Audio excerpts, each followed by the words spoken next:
Good morning guys and welcome back to another blog. तो जो आज का ब्लॉग है उसका जो मेन टॉपिक है वो है कि मेरी गाड़ी जो है 30,000 किलोमीटर्स चल चुकी है और उसका ओनरशिप रिव्यू मैं आपको बताने वाला हूँ कि कैसा रहा मेरा एक्सपीरियंस, आपको बाय करना चाहिए कि नहीं, क्या रिलायबिलिटी है बाइक की और कैसा परफॉर्मेंस है, टूरिंग रेसिंग कॉर्नरिंग सबका मैं रिव्यू दूंगा आपको।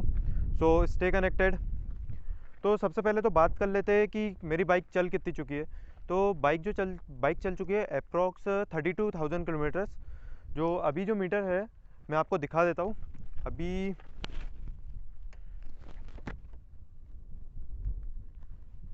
तो जैसे कि आप देख सकते हैं 25,000 किलोमीटर चल चुकी है बाइक इस मीटर पे।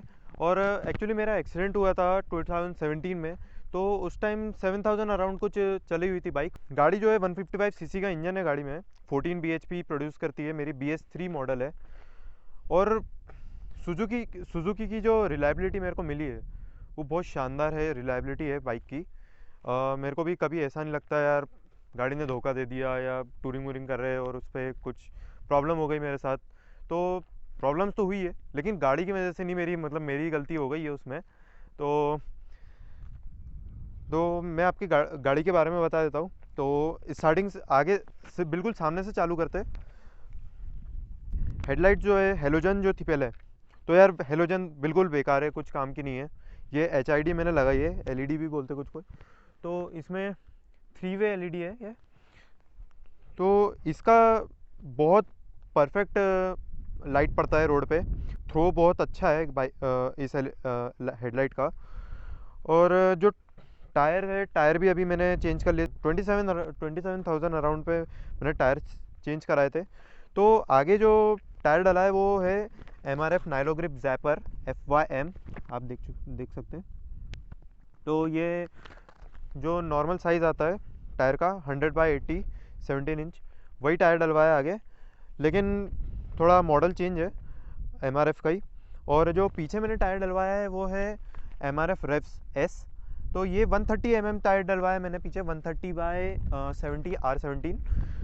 तो एक्चुअली क्या था कि 140 वाला जो टायर था वो उस पर कॉर्नरिंग मेरे को लगता है थोड़ा अच्छी सही से नहीं हो पाती थी, क्योंकि ये रेडियल टायर था, हल्का से यहाँ पे कर्व आता था उसमें, यहाँ पे कोने में बिल्कुल।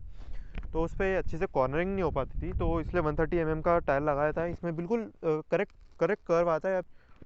क्रैश गार्ड जो है वो तो अगर एक्सीडेंट होता है तो ये बिल्कुल ऐसा टेढ़ा हो जाता है, लेकिन पूरी गाड़ी बचा लेता है, कोई दिक्कत नहीं है बिल्कुल गाड़ी में। अगर इस साइड से गिरती है गाड़ी गियर लीवर साइड से, तो बिल्कुल कोई भी डैमेज नहीं होता है, सिर्फ ये हैंडल बार का जो बार एंड है ये डैमेज होता है और लेग गार्ड डैमेज होता है।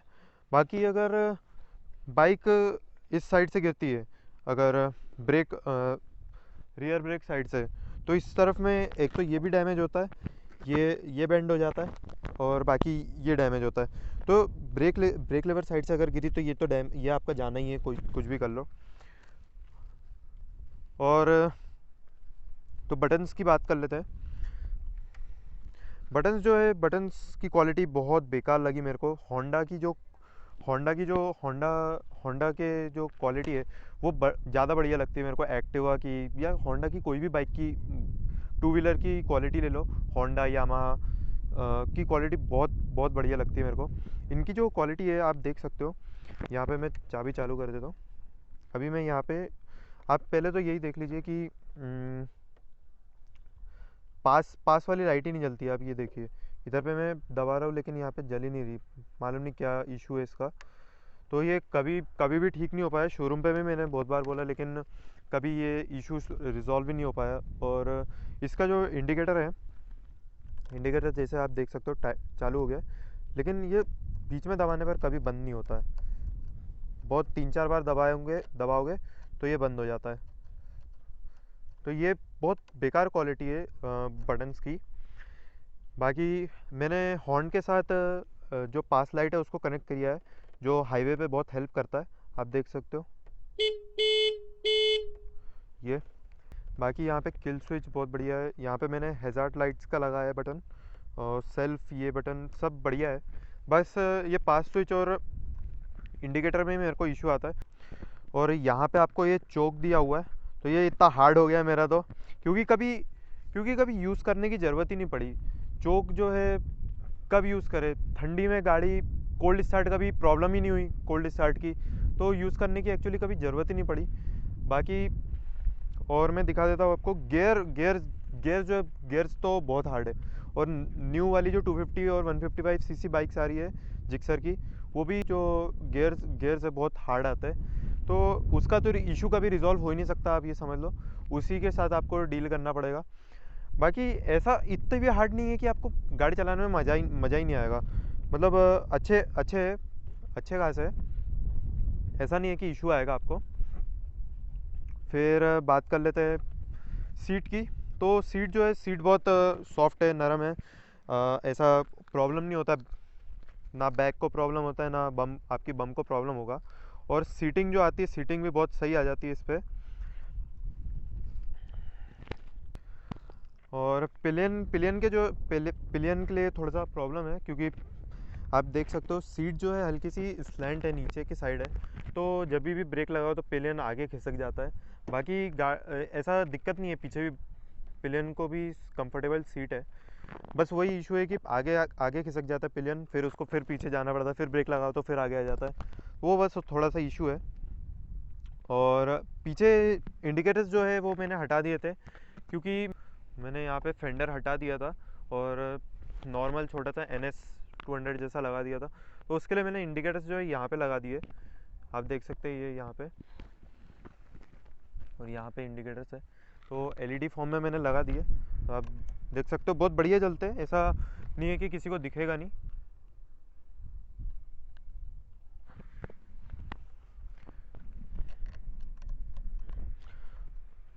और सीटिंग भी बहुत अच्छी है, कुछ इशू नहीं है। टैंक ग्रैब बहुत अच्छी से हो जाता है यहाँ पे, बिल्कुल अच्छी से स्पेस दी हुई है। तो अब बात कर लेते हैं कि मेरे को इश्यूज़ क्या क्या आए थे। जो छोटे छोटे जो इश्यूज़ आए थे, माइनर इश्यूज़ जो आए थे, वो तो मैंने आपको बता ही दिए। यहाँ पे जो बटन्स के इशू है वो सब मैंने बता ही दिए। और मेजर जो इश्यूज़ आए थे वो है कि जब मैंने मेरा उत्तराखंड ट्रिप किया था, उस टाइम मैंने मोतुल का 300V वाला ऑयल डलवाया था।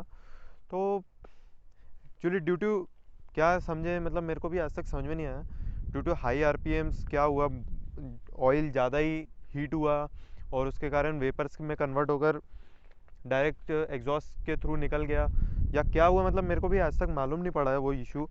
मैकेनिक्स भी जो है वो बता नहीं पाए मेरे को सुजुकी के। तो क्या हुआ कि ऑयल पूरा पूरा ख़त्म हो गया था। अराउंड 28,000 किलोमीटर्स कंप्लीट हुए थे उत्तराखंड ट्रिप के, तो ऑयल बिल्कुल ख़त्म हो गया था। मेरा ध्यान ही नहीं कि ऑयल ख़त्म है, और मैंने इसको मतलब एक जगह रुके हम झांसी के पास, और फिर इसको बिल्कुल खींच दिया, 110 तक गई और डायरेक्ट शट डाउन हो गई। एंड ड्यू टू दिस, इसके वजह से वो शट डाउन हो गई थी SCP। तो ये जो टेक्नोलॉजी है, ये मतलब ऐसी रहती है कि इंजन हीट ना हो, ओवर हीट ना हो, इसके ऊपर टेक्नोलॉजी रहती है। गुड परफॉर्मेंस, गाड़ी ने गुड परफॉर्मेंस देना चाहिए, इसके ऊपर ये टेक्नोलॉजी है। तो इस टेक्नोलॉजी की वजह से बंद हो गई थी गाड़ी। तो उस टाइम मेरे को ये टेक्नोलॉजी के बारे में भी मालूम नहीं था। मेरे को लगा कि SCP को सुजुकी को परफॉर्मेंस ऐसा ही होगा कुछ, जो एग्जॉस्ट गैसेस होगी उसको कुछ प्योरीफाई करके निकलता होगा। तो फिर गाड़ी शट डाउन हो गई थी। अब मैंने बोला ये क्यों शट डाउन हो गई, क्या हो गया इसमें, कुछ इशू उस टाइम मेरे को समझ में नहीं आ रहा था। तो मैंने फिर गाड़ी चालू करी, तो गाड़ी चालू नहीं हो रही थी। तो मैंने थोड़ा पुश किया गाड़ी को कि चालू हो ऐसा करके, और फिर एकदम से मैंने तेज़ एक्सीलेटर दे दिया। तो जैसे ही हाई RPM पे गई गाड़ी, तो उस टाइम इसका इंजन सीज हो गया, बिल्कुल नॉक करने लग गया पूरा। तो उस टाइम क्या हुआ था, इसका पिस्टन और सिलेंडर ब्लॉक चला गया था इसका। लेकिन गाड़ी चल रही थी, ऐसा कोई दिक्कत नहीं थी, लेकिन वही टक टक टक टक टक टक टक टक ऐसा साउंड आ रहा था। फिर पास ही में एक पेट्रोल पंप से ऑयल डलवाया इसमें, तो पूरा धुआं निकल रहा था, ये एग्जॉस्ट से भी निकल रहा था, और ये जो कैप है ऑयल कैप, उधर से भी पूरा धुआं निकल रहा था, वाइट ऑयल जलता हुआ। फिर बाय वो भी मेरी गलती थी, मैंने ध्यान नहीं दिया सही से। फिर वही शोरूम पे डाली मैंने गाड़ी, तो वो बस इशू आया था। उस टाइम 3-4 दिन में हो गया था काम, ऐसा ज़्यादा कोई टाइम नहीं लगाया था शोरूम वालों ने। लेकिन जब मेरा मेन एक्सीडेंट हुआ था उस टाइम क्या हुआ था, आगे से पूरी गाड़ी ख़त्म हो गई थी। मैं आपको फ़ोटो डाल दूंगा, इधर पे दिख जाएगा आपको फ़ोटो।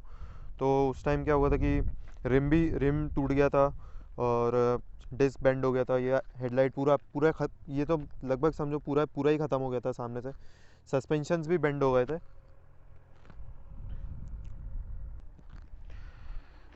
तो ये सस्पेंशन भी बेंड हो गए थे, मतलब आगे से पूरी गाड़ी ख़त्म हो गई थी। हैंडल बार टेढ़ा हो गया, मतलब टायर इसका इस तरफ था लेकिन हेडलाइट वाला पार्ट उस तरफ था, ऐसा मतलब पूरी ख़त्म ही हो गई थी सामने से तो गाड़ी। तो उस टाइम करीब डेढ़ डेढ़ महीना लगा दिया था, डेढ़ से ज़्यादा ही, 2 महीना समझ लीजिए आप। 2 महीने लगा दिया था शोरूम वालों ने बनाने में। और वो जब भी उनके पास जाओ तो वो कहते थे कि अभी पार्ट्स आना, अभी पार्ट्स नहीं आ पाए, अभी पार्ट्स नहीं आ पाए, हम एक हफ्ते में 15 या 20 जो भी पार्ट्स रहते वो मंगा सकते हैं। तो उसके कारण पार्ट्स नहीं आ पा रहे थे मेरे। और अराउंड 44,000 का एस्टिमेट दिया था, लेकिन 22,000 में कंप्लीट हो गई थी गाड़ी। और गाड़ी में कोई भी इशू नहीं था कि यार ये दिक्कत आ रही है या वो दिक्कत आ रही है, कोई भी इशू नहीं था। बस एक छोटा सा इशू रह गया क्योंकि मेरी चाबी भी टूट गई थी, तो उनके पास की नहीं थी, तो उनको ये सीट खोलनी होगी तो उनने कुछ टिकड़म लगा के ऐसे खोली होगी, तो ये बस थोड़ा सा यहाँ पे गैप दिखता है और यहाँ पे थोड़ी सी ये हिलती है। बाकी कोई भी इशू नहीं है, वो एक्सीडेंट वाला तो कोई भी इशू नहीं है इस गाड़ी में अभी। फिर उसके बाद अभी मेजर इशू आया था कि मेरी मैग्नेट की कॉइल चली गई थी, पता नहीं कैसे चले गई वो। उसके लिए मैंने अहमदाबाद में दिखाई थी बाइक, लेकिन अहमदाबाद के शोरूम वालों ने कहा कि कोई दिक्कत नहीं है, बैटरी ने जितना करंट बनाना चाहिए उतना तो बना रही है वो। 14 बहुत तेज़ धूप आ रही है, तो वो बोल रहे थे कि जो करंट बैटरी ने बनाना चाहिए 14 वॉट का, वो तो बना ही रही है गाड़ी, तो कोई इशू नहीं है गाड़ी में, आप बढ़िया है गाड़ी, आप ले जाइए। तो उस टाइम में ले गया। फिर मेरे दिमाग में क्लिक किया कि यार मेरी गाड़ी तो बिना बिना बैटरी के भी चालू हो जाती है। तो फिर मैंने बीच रास्ते में खड़ी करी गाड़ी, बीच रास्ते नहीं मतलब रोड के साइड में खड़ी करी गाड़ी। तो वहाँ पे मैंने पैनल खोला, फटाक से बैटरी निकाली और चालू करके देखी तो गाड़ी चालू नहीं हो रही थी। फिर मैं वापस लेकर गया और उनसे मैंने बोला यार ये इशू है, गाड़ी चालू नहीं हो रही। उनको समझ में नहीं आ रहा, वो बोल रहे कि नहीं BS3 में भी कुछ कुछ ऐसी गाड़ियाँ होती है जो नहीं होती है बिना बैटरी के चालू। तो फिर मैंने बोला यार इनसे कुछ नहीं होने वाला। इनको मैंने साउंड भी सुना है कि मैग्नेट के पास से यार साउंड आ रहा है, जू जू करके, ऐसा जुई जुई ऐसा, लेकिन इनके समझ में ही नहीं आ रहा था। तो फिर मैंने बोला इनसे कुछ नहीं समझ में आने वाला, अपने भोपाल के सुजुकी पर ही ले जाना पड़ेगा, जहाँ से मैंने बाइक खरीदी है माँ सुजुकी से, तो वहीं ले जाना पड़ेगा। वहीं पे मैकेनिक्स बहुत परफेक्ट मैकेनिक्स है, उन्हीं को समझ में आएगा। तो उनके पास लेकर गया। मैंने बोला देखो इसमें से कुछ आवाज़ आ रही है और बैटरी भी चार्ज नहीं हो रही है। तो उन्होंने चालू करके देखी, रेफ किया गाड़ी, और उनको समझ में आ गया कि यार इसमें कुछ तो बैलेंसर की दिक्कत है। तो मैंने फिर भी बोला कि नहीं बैलेंसर की नहीं लग रही मेरे को, तो मैग्नेट की कॉइल लग रही है कि मैग्नेट की कॉइल में कोई दिक्कत है। लेकिन ठीक है, लेकिन उनको कुछ समझ में तो आया कि हाँ दिक्कत है। अहमदाबाद वालों को तो समझ में नहीं आ रहा था कि कोई दिक्कत है। तो फिर मैं गाड़ी छोड़ के चला गया। फिर एक घंटे बाद उधर से कॉल आया शोरूम से कि यार मैग्नेट की कॉइल गई है, आपको ये चेंज करानी पड़ेगी, अराउंड 1500 रुपये की आएगी।